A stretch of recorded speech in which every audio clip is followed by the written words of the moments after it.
চাই জনাব সার্জিস আলম, আমাদের এবারের প্রসঙ্গ হচ্ছে যে আপনারা ছাত্রলীগ নিষিদ্ধ করছেন, আপনাদের দাবির মুখে ছাত্রলীগ নিষিদ্ধ হচ্ছে। ছাত্রলীগের নিষিদ্ধ ব্যাপারটা এই জায়গায় যাইতেছে যে কেউ কোনোদিন ছাত্রলীগ করছে, তারপরে এসে সে বিশেষ পরীক্ষা দিয়ে পাশ করছে, ভাইবা দিয়ে সুপারিশপ্রাপ্ত হয়েছে, তারপরেও তার চাকরি হবে না বা তাকে চাকরি থেকে চলে যেতে হবে। এইটা কি খুব ন্যায় বিচার বা বৈষম্য বিরোধী কোনো কিছু হচ্ছে? আপনি এখন বাংলাদেশে সরকারি চাকরিতে বা পুলিশে যেটা হইতেছে যে কেউ এসে বলতেছে যে আমি বিএনপি করতাম, এই জন্য আওয়ামী লীগ আমাকে 15 বছর পর মানে দেয় নাই, প্রমোশন দেয় নাই, তার বিরুদ্ধে যদি বিভিন্ন রকম ক্রিমিনাল কেসও থাকে, আপনারা তাকে প্রমোশন দিচ্ছেন ওয়ানলি বিকজ আপনাদের সুপারিশে আপনাদের সরকার সেটি করতেছে। ছাত্রলীগের ক্ষেত্রে এটা করতেছে, মানে আপনারা এই যে একটা উইয়ার দেশ সৃষ্টি করতেছেন, এটা কোথায় গিয়ে সেটা এটা আসলে দাঁড়াবে? মানে বাংলাদেশ কি হুতু তুটসির মতো দুইটা জাতি এরকম পরিণত হবে, একজন হুতু একজন টুটসি এরকম? ভাই আপনাকে হচ্ছে যদি একদম স্পষ্ট করে বলি, আপনি এই দেশে থেকেছেন, দেশের বিভিন্ন সিস্টেম দেখেছেন, আপনি দেখেছেন আমলাতন্ত্র কিভাবে কাজ করে, রাজনীতি কিভাবে কাজ করে। মানে প্রথম কথা হচ্ছে আপনিও যখন একদম সাধারণ সকল মানুষের মতো বলেন আপনারা, তখন এটা আসলে আমাদেরকে আবার ভাবায় যে ও আচ্ছা আমরা আসলে কারা, আমরা কি এই মুহূর্তে আসলে আমলাতন্ত্রের কোনো বড় আমলা, নাকি আমরা কোনো মন্ত্রী, না কোনো উপদেষ্টা, না প্রধান উপদেষ্টা। তো এই জায়গা থেকে যদি আপনি এই জায়গা থেকেও বলেন যে আমাদের 3জন প্রতিনিধি সরকারে রয়েছে, সেই জায়গা থেকেও হচ্ছে যে এই সরকারের প্রতিনিধি কিন্তু 20-এর অধিক আসলে সদস্য রয়েছে, সকলে মিলে কাজ করছে প্রথমত। দ্বিতীয়ত আপনি খুব ভালো করেই জানবেন যে এই জায়গাটিতে আসলে একজন উপদেষ্টা যতটা না এই জায়গাটাতে ইনভলভ হয়, এই জায়গার প্রত্যেকটি জিনিস তার স্বচক্ষে দেখে কাজ করার ওই সুযোগটি রয়েছে, আমলাতন্ত্রে যে মানুষগুলো রয়েছে তাদের কাছে স্টেপ বাই স্টেপ এই যে জিনিসগুলো ডিসিশন মেকিং এ তাদের ওই প্রভাবটি বেশি থাকে। আবার এই বাংলাদেশে আপনি হঠাৎ করে এটা চিন্তাই করতে পারবেন না যে এত বড় একটি অভ্যুত্থান হয়েছে আর অভ্যুত্থানের পরে সবকিছু ঠিক হয়ে গিয়েছে এবং এখানে রাজনৈতিক যে দলগুলো রয়েছে তাদের এই জায়গাটিতে কোনো প্রভাব নেই। আপনি নিজেই বললেন যে যারা হচ্ছে বিএনপি জামায়াতের এতদিন ধরে তাদের জায়গায় প্রমোশন পায়নি বা অন্যায় করেছে, ওই জায়গা থেকে প্রমোশনটি হয় না, তারা এসে বলছে তারা বঞ্চিত, তাদের সাথে বৈষম্য হয়েছে, তাদের এই প্রমোশনটি চাই। তো তারা এসে প্রথম কোন পরিচয়টা ব্যবহার করছে? রাজনৈতিক পরিচয়টা কিন্তু ব্যবহার করছে। সো আলটিমেটলি সবকিছু যে এই যে যারা ওই সরকারে রয়েছে কিংবা 3জন রয়েছে আমাদের প্রতিনিধি তারাই ঠিক করে দিচ্ছে, ব্যাপারটি এরকম নয়। দ্বিতীয়ত যে জিনিসটি আপনি বলেছেন, এইখানে আমি আপনার সাথে একটি জিনিস একদম স্পষ্ট আমার একটি মতামত ব্যক্ত করতে চাই।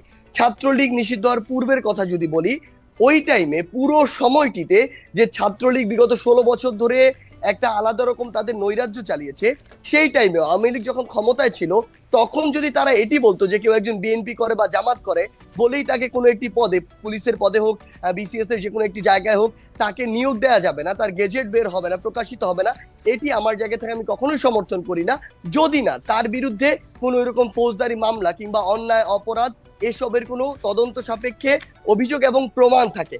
একইভাবে আমি আমার জায়গা থেকে মনে করি যে এই ছাত্রলীগ নিষিদ্ধ হওয়ার পূর্বের যে সময়টি ছিল, এই সময় বিগত 16 বছরে যারা ছাত্রলীগের বিভিন্ন জায়গায় কর্মী ছিল কিংবা পোস্টেড ছিল, তাদের মধ্যে কেউ যদি কোনো জায়গায় ক্ষমতার অপব্যবহার করে, অন্যায় করে, বিভিন্ন দলের কারো উপরে অত্যাচার করে, কিংবা তাদের জায়গা থেকে এই যে বিভিন্ন রকম অপশাসন দুঃশাসনের সরাসরি মাঠ পর্যায়ে সহযোগী হয়, কিংবা ওই যে রাজপথের লাঠিয়াল হিসেবে, হেলমেট বাহিনী হিসেবে ব্যবহার না হয়, যাদের এই ক্লিন ইমেজটি রয়েছে, এই অভিযোগগুলো যাদের বিরুদ্ধে নেই, তারা যদি তাদের মেধার ভিত্তিতে আসলে ওই বিভিন্ন পরীক্ষাগুলো উত্তীর্ণ হয়ে এসআই হোক কিংবা সিভিল সার্ভিস হোক কোন একটি জায়গায় যায়, তাদের ওই নিয়োগটি থাকা উচিত। তবে একটি জিনিস স্পষ্ট করে এখানে আপনাকে, এটি খুবই গুরুত্বপূর্ণ, আমি যখন আমার জায়গা থেকে দেখলাম 252 জন এসআই কে একটি নির্দিষ্ট অভিযোগের ভিত্তিতে তাদেরকে সেখান থেকে সারদা থেকে প্রত্যাহার করা হলো, তখন আমি পুলিশের একটি নির্দিষ্ট, আমরা আমাদের জায়গা থেকে কর্তৃপক্ষের সাথে কথা বলার চেষ্টা করেছি আসলে কি সবার বিরুদ্ধে এই পলিটিক্যাল অভিযোগটি রয়েছে কিনা।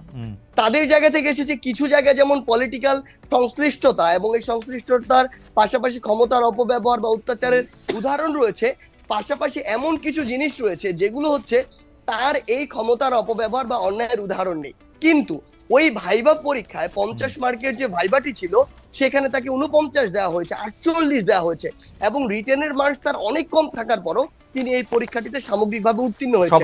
যেখানে স্ট্যান্ডার্ড হচ্ছে, আমি একটু শেষ করে, আমার 2 লাইন লাগবে শুধু, তাদের জায়গা থেকে আরেকটি কথা বলেছে যে স্ট্যান্ডার্ড হচ্ছে 38 থেকে 40, মোটামুটি এরকম স্ট্যান্ডার্ডে পায়। কেউ দেখা গিয়েছে যে কাউকে অন্য দলের একটি পরিচয় আগে থেকে পাওয়া গিয়েছে, তদন্ত সাপেক্ষে বা গোয়েন্দা রিপোর্টের ভিত্তিতে তাকে দেওয়া হয়েছে ভাইভাতে 50-এর ভিতরে 10-15, তার রিটেন অনেক ভালো হয়েছে, কিন্তু এরকম দেওয়া হয়েছে। ওকে, তো এই সামগ্রিক বিষয়গুলো তারা তাদের জায়গা থেকে পর্যবেক্ষণ করে এই সিদ্ধান্ত দিয়েছে। কিন্তু তারপরে যদি এখানে কোনো রকমের বায়াসনেস থাকে, আমরা আমাদের জায়গা থেকে অবশ্যই বলবো, সেটি আমরা সমর্থন করি না।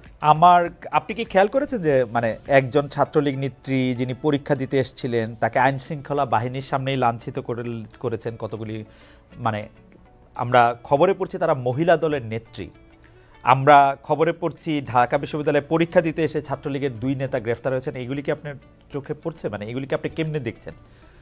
ভালো লাগছে আপনার?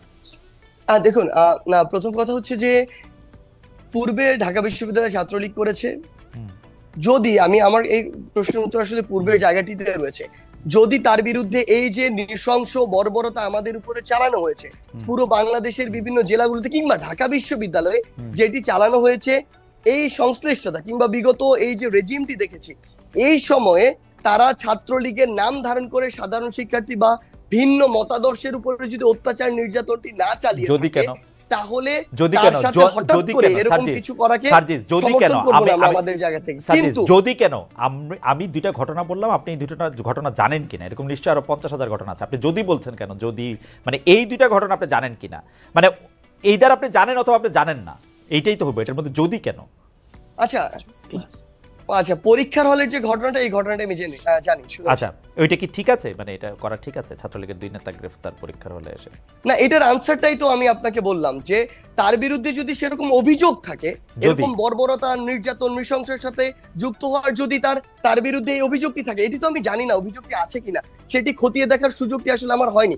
যদি থাকে তাহলে তাকে গ্রেফতার করতে পারে যে কোনো জায়গা থেকে, যদি না থাকে তাহলে যে কোনো জায়গা থেকে, ইভেন বাড়ি থেকে নিয়ে যেতে পারে না।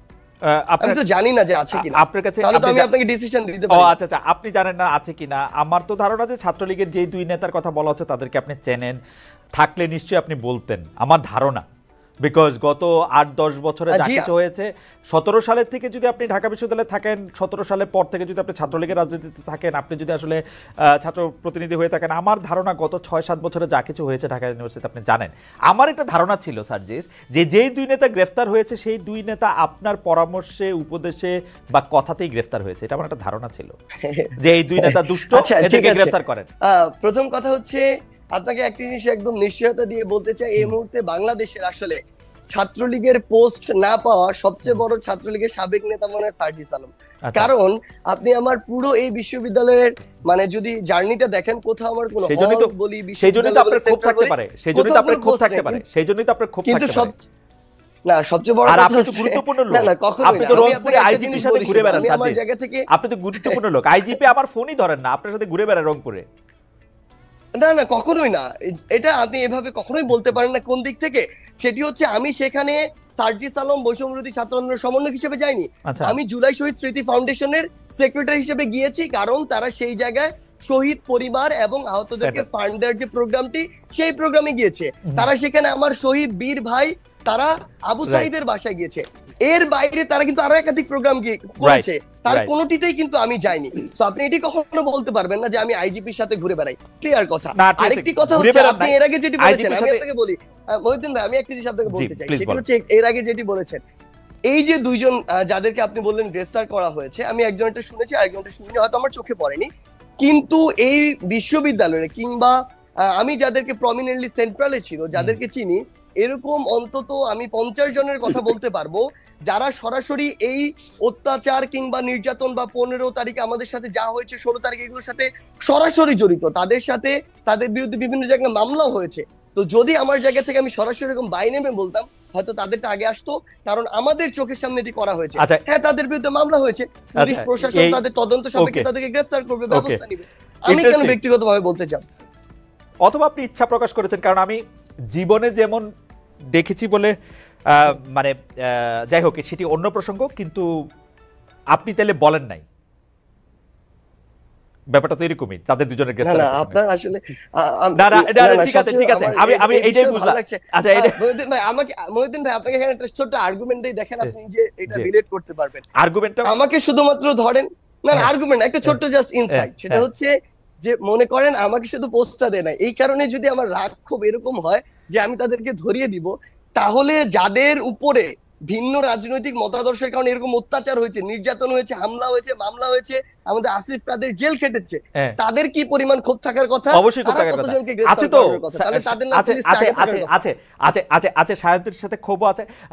ডক্টর ডক্টর সায়ন্ত শাখাত, আমাদের চ্যানেল 24 কে আসলে স্টুডিও হ্যান্ডওভার করতে হবে। তারা আসলে তাদের নতুন সরি মানে তাদের খবর মানে right top of the hour যে খবর, সেই খবর আছে, কিন্তু আমরা অনুষ্ঠানটা একটু কন্টিনিউ করবো, যেহেতু আপনার শেষ বক্তব্য আমাদের শোনা হয় নাই। তো আমরা চ্যানেল 24 দর্শকদের জন্য বলছি যে তারা এখন আসলে নিয়মিত অনুষ্ঠান দেখতে পারে। তবে ডক্টর সায়ন্তের কথা আমরা একটু শুনতে চাইবো, যে ডক্টর সায়ন্ত, আমাদের শেষ প্রসঙ্গ যে আমরা যেটি বলতে চাই যে আপনি বিএনপির জায়গা থেকে যে প্রশ্নটি আগে আমি বলছিলাম, সেটা আপনি বিএনপির জায়গা এবং মানে প্ল্যাটফর্মটা বলতে বলতে সময়টা একটু পার হয়ে গেছিল, কিন্তু আমি শুনতে চাই যে আপনি আমাদেরকে একটু যদি টাইমলাইনটা বলেন যে আসলে সার্জিসরা যেরকমই বলুক আর না বলুক, বাংলাদেশের মানুষ অসহিষ্ণু, তারা নানাভাবে চিন্তা করতেছে যে কেন আমরা এরকম মন্ত্রী এমপিদেরকে খুব দেখতে পাচ্ছি না। মন্ত্রী এমপিদের দেখলে তারা সার্জিস এবং হাসনাত যে দৌড়ে সারা বাংলাদেশ দৌড়ে বেড়াচ্ছে, তার চেয়ে বেশি একটু তারা শান্তি পেত যে তাদের নিজস্ব এমপি থাকতো, নিজস্ব মন্ত্রী থাকতো, যাদের কাছে কি এটা বলতে পারবে। তো সেইটা আপনি আসলে কবে দেখতে পান এবং এটা কবে নাগাদ হওয়া উচিত সর্বোচ্চ বা সবশেষ সীমা গেলে? আসলে আসলে 16 বছরে আওয়ামী লীগ দেশটাকে এমন পর্যায়ে এনেছে, তাদের হাতে কতগুলা এলিমেন্টস তাদের পতনের পরও রয়ে গেছে। যেটা সার্জিস অলরেডি একটা বিষয় বলেছেন, যে পুলিশ প্রশাসন, বিচার বিভাগ সহ নির্বাচনের জন্য গুরুত্বপূর্ণ যেই অ্যাপারেটাস গুলি, সেই সব জায়গায় কিন্তু আওয়ামী লীগের 16 বছরের সেই সাজানো লোকগুলোই মেজরিটি রয়ে গেছে। তারা কৌশলগত কারণে, অবস্থানগত কারণে, পরিবর্তিত পরিস্থিতিতে চুপ মেরে আছে।